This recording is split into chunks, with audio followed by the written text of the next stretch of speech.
to provide me with. ILC didn't want to provide me with a staff member so I could have help overnight. Mm. That was fun. Yeah. So yeah, we're going to be talking about sleep today. And on the first slide, there are just two different people sleeping, a boy and a girl in bed.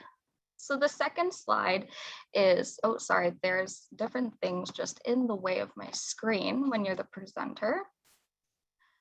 So why do we sleep? Well, sleep is an essential function and it's necessary for our bodies. We need it for us to be able to operate at our full capacity. And so sleep allows our body and mind to recharge for the next day because, throughout the day, we're exerting so much energy. And at night when we're sleeping, it allows our body to kind of repair itself and do different things. So this leaves us more refreshed and alert for the next day. And I'm sure if people have had a bad night of sleep, they kind of know how they can feel really groggy and off that next day. So why is sleep important? Well, again, it's important for our health. Without sleep, our brain cannot function properly. So this can lead to different impairments in your abilities. So this can lead to difficulty with concentrating. It can lead to difficulty with clear thinking or processing/remembering memories. It can lead to problems with depth perception, so not being able to tell how far away things are or not being able to see things properly. It can lead to speech and motor function problems. Sometimes when people are really, really tired, they can almost look like a drunk person where they're kind of either falling over or even slurring their speech, different things like that. So this is why sleep is really, really important for us. So like we were kind of talking about earlier, there are a lot of people who have sleep issues, and there are lots of reasons why people have sleep issues. It could be because they have a busy, noisy, or uncomfortable environment. So if somebody lives where there's lots of traffic going on, lots of noise going on, that can keep them awake. If they have lots of people who are constantly going through their house or through their room, that can keep them awake. If people have a bed that isn't comfortable or they don't have pillows that are comfortable, then that can lead to different problems. I know lots of people who personally said they were just tossing and turning so much throughout the nights, they couldn't sleep, and then they finally bought a new bed, and they said it just made such a huge difference in how they were able to actually be able to sleep when they had that new bed. More reasons for sleep problems, it could be somebody's work schedule. So sometimes people have work all over the place where they work in the mornings some weeks and then they work at night some weeks. So if you have a work schedule that's kind of chaotic and all over the place, this can lead to problems. If somebody has a lot of day-to-day stress that's constantly building up, this can keep you awake at night, especially if it causes you to have racing thoughts or a racing mind, where you're constantly just thinking about everything all the time and you're not able to shut your mind off and go to sleep. There could also be a problem with distractions if people have a lot going on with either being on their phone at night. I know I'm very guilty of that, where you start doing something and you're like, I'm just going to watch this one YouTube video for 5 minutes, or I'm just going to, watch this one TikTok video for 5 minutes. And then all of a sudden it's hours later and you didn't realize how late it is. Or sometimes, if you're reading a book, that can be really distracting, where you say, okay, I'm going to read one chapter, and then all of a sudden you've read the entire book throughout the night. So there are lots of different things that can distract you and keep you awake. And also sometimes medical conditions can cause people to stay awake. There are lots of different mental health problems that can lead to people having complications with sleep, when people is such as having depression or anxiety or PTSD. And sometimes people also have insomnia, which is just a sleep disorder, or even sleep apnea. So there are lots of reasons why people can have sleep problems. Now we're going to be watching a video by Matthew Walker, and it's just kind of describing, what happens when you don't sleep.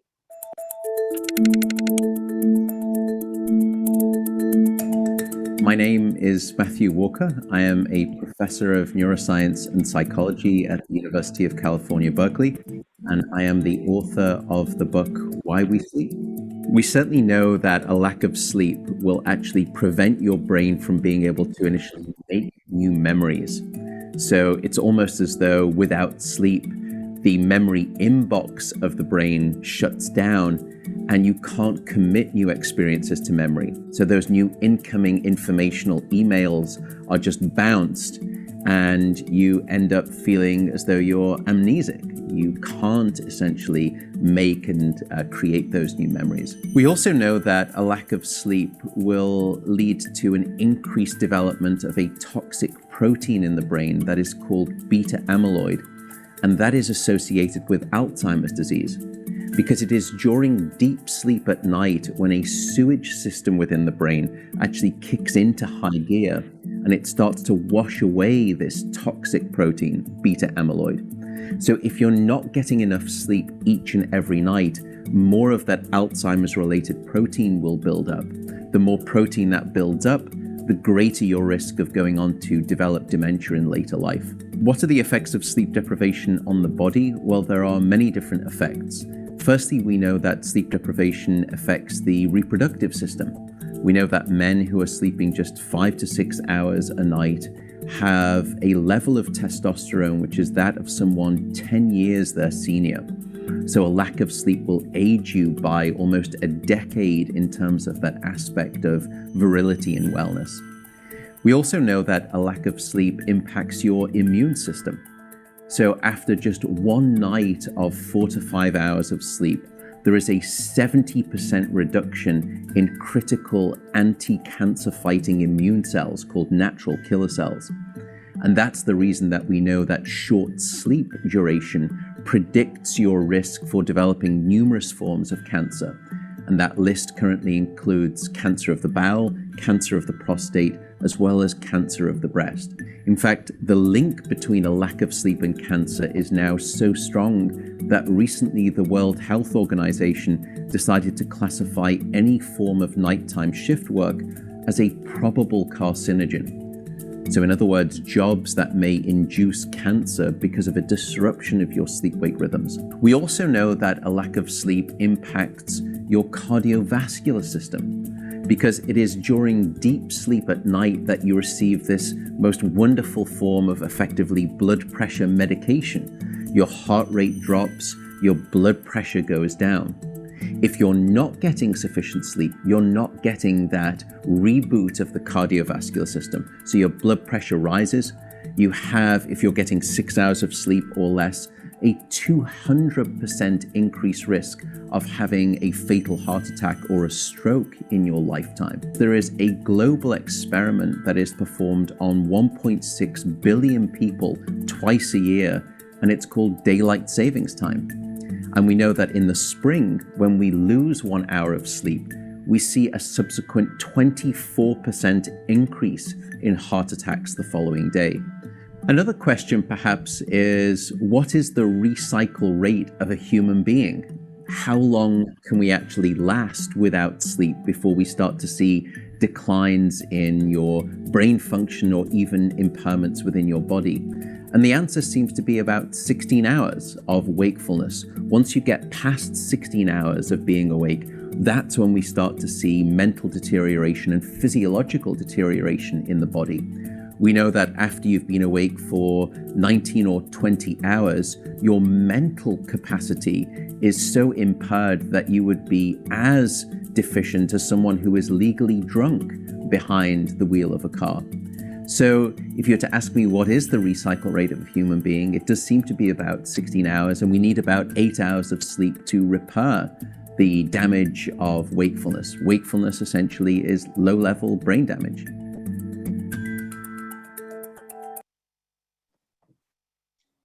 That was bananas. Like, Yeah, I know, right? When I watched that, I was like, holy smokes.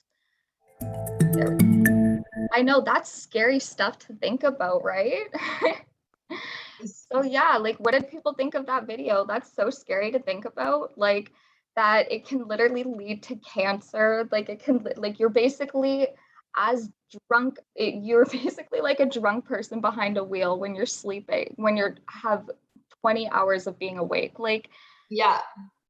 The thing that was scary to me was the heart attack one, like with the daylight savings time, you know, like I know we always say like, oh, we feel weird after daylight savings, but the fact that there's like a direct link, 42% increase in heart attacks the next day. yeah. So it's not even like it takes a significant amount of time, it's like literally, it can just mess you up in one day. Keenan, did you have your hand up? Yeah. Just by accident.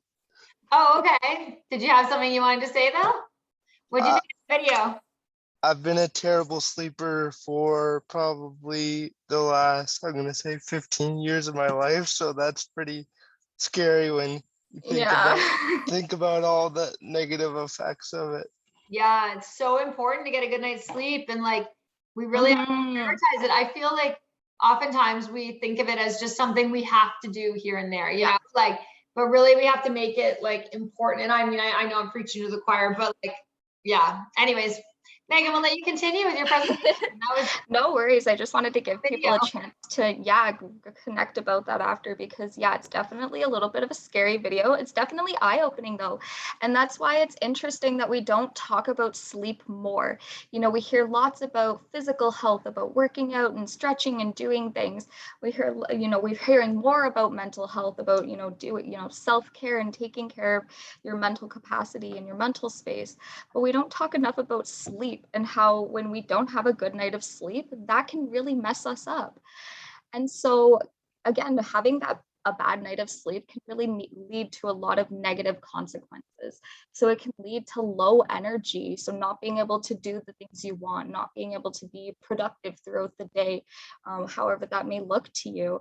I know when I've had a bad night's sleep, I can barely get myself out of bed some days. And when I've had a really, really rough night, sometimes I literally cannot get out of bed that day because I just do not have the energy to be able to function. It can lead to minimal motivation because when you're tired, that's all you can focus on, is that you're tired. You're not motivated or thinking about being able to do other things. It can lead to having really low emotions, like feeling really sad or depressed, or it can even lead to people being aggravated or agitated. When people don't get a good night of sleep, they're often really grumpy. I know for myself personally, I'm really grumpy when I don't have a good night of sleep. So it can lead to those kinds of outbursts or mood swings. And this is on the more kind of extreme end of things, but with many nights of no sleep or many nights of really disrupted sleep, you can start seeing hallucinations. I had a friend when she was in university, she was working overnight. She had an overnight job and that was full time. And then she also went to university full time throughout the day. So she would work all night and then have to go to school in the daytime. And that would lead to her, she literally started seeing hallucinations. She said she'd be driving home from work and she'd see like different like squiggles and things like that going on. It was pretty scary stuff to think about. But looking at some kind of fun or interesting facts about sleep, most adults need on average about 7 to 9 hours of sleep, and then kids usually need a lot more, which is more around 9 to 11 hours, and then babies and infants need a lot of sleep, around 16 hours a day. And then so women on average need more sleep than men, and they say that's about 20 minutes more. And that's just because a female brain and a male brain is wired differently, and certain parts of the female brain are working harder throughout the daytime compared to a male brain. So this is why women on average need more sleep, because they're typically having usually more multitasking and have more of thoughts and things like that. So that's why they kind of need that a little bit more sleep. And then also an interesting fact is that everybody has a body internal clock, an internal body clock. So that just kind of regulates your sleep. That tells you when you're tired and it tells you when you're refreshed. So it lets you know when you need to go to sleep or when you need to wake up. And it's interesting because you can kind of train your body clock to listen to you. So if you start going to bed a little bit earlier and waking up a bit earlier, you can kind of train your body clock so that it'll start waking you up earlier and letting you go to bed earlier. And just like I know people who work overnight, they only work overnight. So they trained their body clock to be adjusted to being tired during the daytime, but then being awake and alert at nighttime. So I thought that was a little bit interesting. So we're going to watch another video with Dr. Roberts, and she's just going to be talking about 5 different ways that people can improve their sleep.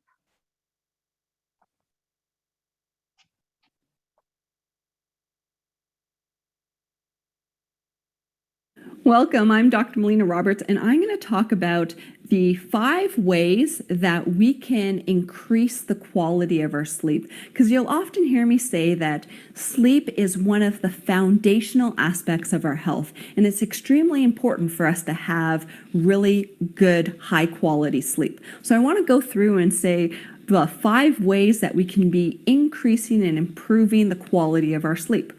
One is that we actually want to stop eating around 7 p.m., maybe about 2 to 3 hours before we go to bed, because that'll make it so that when we go to sleep, our body is not trying to digest our foods. So it gives our body enough time to break down the foods that we're eating. So we shouldn't be eating right before we go to bed. The second thing that we can be doing is we want to decrease our caffeine consumption. So you can have caffeine early in the day, but having caffeine later in the day can definitely affect the quality of our sleep. So I would say just during the morning hours, and make sure that you're not having any caffeine after 12 noon or anything later than that in order to improve the quality of your sleep. A third way that we can improve the quality of our sleep is to exercise every day. When we exercise every day, we actually increase the quality of our sleep. So it's shown that people who exercise on a regular basis actually have better sleeps at night. So that's another way that we can improve the quality of our sleep. The fourth way that we can be improving the quality of our sleep is to have a soothing nighttime routine 1 hour before we go to bed. So that's turning off all technology, and that's doing something relaxing for our systems. So nothing that's stimulating. So whether we're having a bath or drinking a calming tea or reading a book, these would be all things that we could do to just help to bring our whole nervous system down and help to really start to prepare our systems for sleep. So a soothing bedtime routine really does help to improve the quality of our sleep.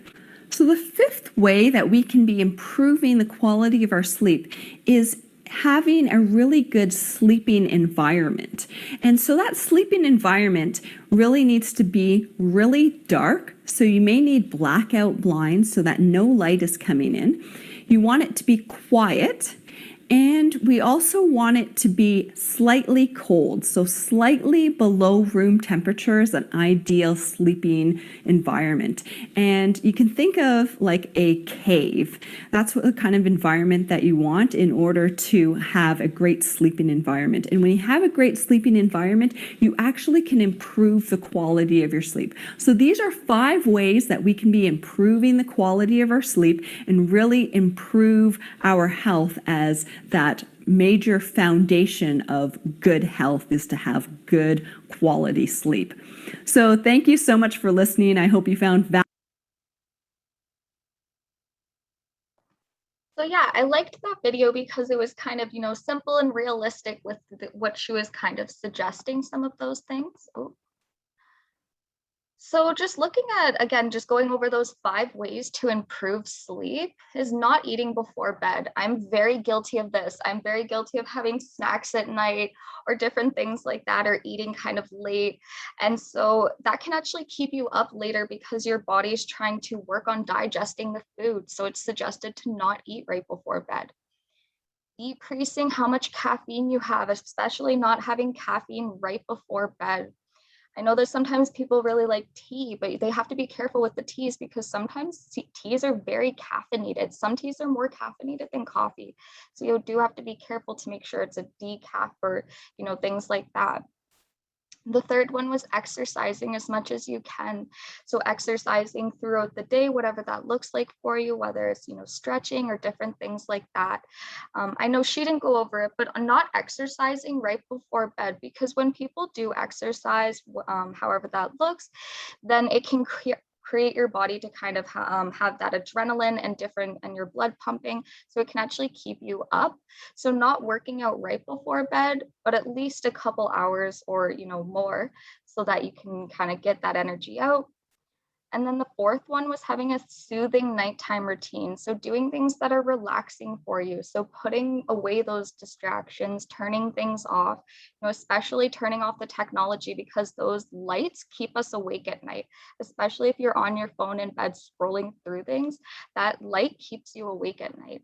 So trying to do things that relax you. So whether that's, having your decaf tea, having a hot chocolate, washing your face with warm water or a really nice soothing cloth, reading a book, different things that are nice for you, that are relaxing and that you can do over and over. So it becomes a routine. So you can kind of train your body clock that, hey, I'm doing my nighttime routine now. So I need to start getting tired and then going to bed earlier. And then finally, having a good sleep environment. So a place that's dark. So having, dark out curtains or putting up a thick blanket so that light isn't coming in from outside, turning off the lights. If you need to have a night light on, then having one, but not something that's super, super bright that's going to keep you awake. Having a place that's quiet. If you are somebody who lives in a place that's really active, there's lots of activity going on, so it's really noisy, trying to have either, some noise canceling, either a noise canceling machine or something in the background playing, so it kind of cancels those things out. Sometimes people play things on YouTube, like rain or different kind of nature sounds to kind of block out different noises. Having a room that's cool, so having a fan that's on, not having too many blankets on you, but still having at least a blanket for comfort, but something that's not going to make you too hot that you're sweating throughout the night, because that can keep you awake. If you're too hot, if you're too sweaty, if your environment just isn't good, it can really keep you awake. So I wanted to open the floor for us to be able to have a conversation about sleep, because I know a lot of people had expressed that they don't get a good night of sleep at night, and I can relate to that. And I know how it can create a lot of problems for people. I've literally had to reschedule appointments and cancel days because of not getting a good night of sleep and not being able to get out of bed because of that. So Megan, I was just thinking I might stop the recording now so we can share just the presentation part, and then that way people might feel a little bit more apt to share. So yeah, sec, I'm just gonna stop it.